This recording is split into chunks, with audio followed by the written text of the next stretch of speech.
মৰমৰ ছাত্ৰ-ছাত্ৰীসকল আজি মই তোমালোকক part 3 the sound of music বিসমিল্লাহ খান পঢ়াবলৈ গৈ আছোঁ Awards and recognition came thick and fast. Bismillah Khane awards or recognition তেওঁ স্বীকৃতি আৰু awardবিলাক খুব সোনকালে তেওঁ ওচৰলৈ আহিছিলে Bismillah Khan became the first Indian to be invited to perform at the prestigious Lincoln Center Hall in the United States of America. Lincoln Center Hall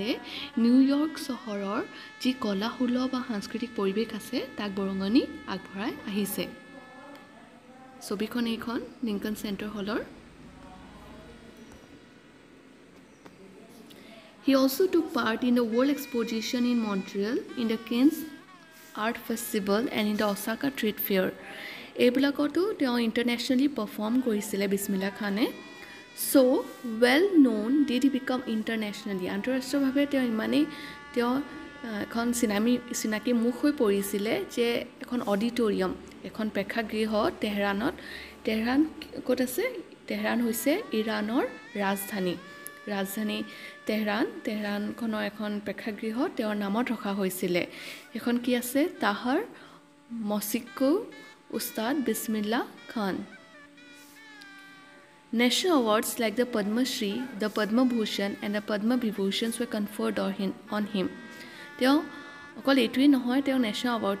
আৱাৰ্ডছবিলাকো দিয়া হৈছিলে যেনে পদ্মশ্ৰী হওক পদ্মভূষণ হওক আৰু পদ্ম বিভূষণ তাৰ পাছত In 2001, Ustad Bismillah Khan was awarded India's highest civilian award যিটো হ'ল ভাৰত ৰত্ন হেতু 2001 চনত তেওঁ লাভ কৰিছিলে With a coveted award resting on his chest and his eyes glinting with real happiness he said যেহেতু তেওঁ এটা হেপাহৰ এটা award ভাৰত ৰত্ন ইমান ডাঙৰ সন্মান এটা তেওঁক জসা হৈছিলে তেতিয়া তেওঁ সুখত আত্মহাৰা হৈ তেওঁ সুখত তেওঁ কি বাক্য কৈছিলে All I would like to say is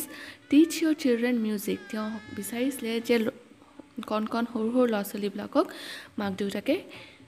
সংগীত শিকাব লাগে আৰু হেতু সংগীত হৈছে হিন্দুস্তানী সংগীত that is Hindustani richest tradition আমাৰ হিন্দুস্তানৰ যিটো ক্লাছিকেল মিউজিক হয় পৰম্পৰাগত যি মিউজিক হেতুহে শিকাব লাগে কাৰণ even the west is now coming to learn our music কাৰণ পশ্চিম দিশৰ সকলো মানুহ আমাৰ মিউজিকে শিকিবলৈ আহিছে In spite of having traveled all over the world Khan Sahib as he is fondly called is exceedingly fond of Banaras and Damrao and they remain for him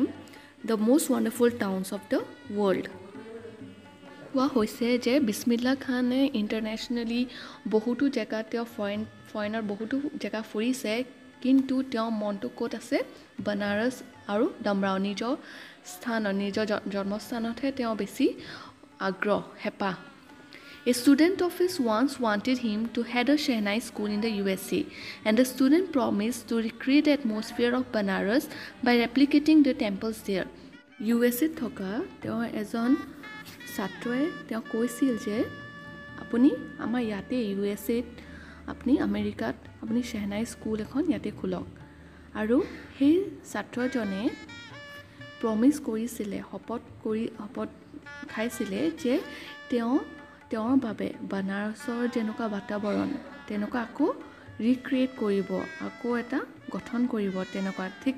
যেনেকুৱা বানাৰসৰ নিচিনা ঠিক তেনেধৰণে USAটো তেনেকৈ সজাব বুলি কৈছে আৰু লগতে তেওঁ কি কৰিব ছাত্ৰজনে by replicating the temples there বানাৰসত থকা তাৰ যি মন্দিৰ সেই মন্দিৰো ৰেপ্লিকেট বনাব প্ৰতিৰূপ সৃষ্টি কৰিব একে ধৰণৰ মন্দিৰ তেওঁ তাতে সজাব কিন্তু থাকিব লাগে বুলি কৈছিলে আপুনি থাকক ইয়াতে আমাক চেন্নাই স্কুল এখন ইয়াতে খোলক তেতিয়া বিসমিল্লাহ খানে কি কৈছিলে তোমালোকে জানানে তেতিয়া ইয়াত কি কৈছে but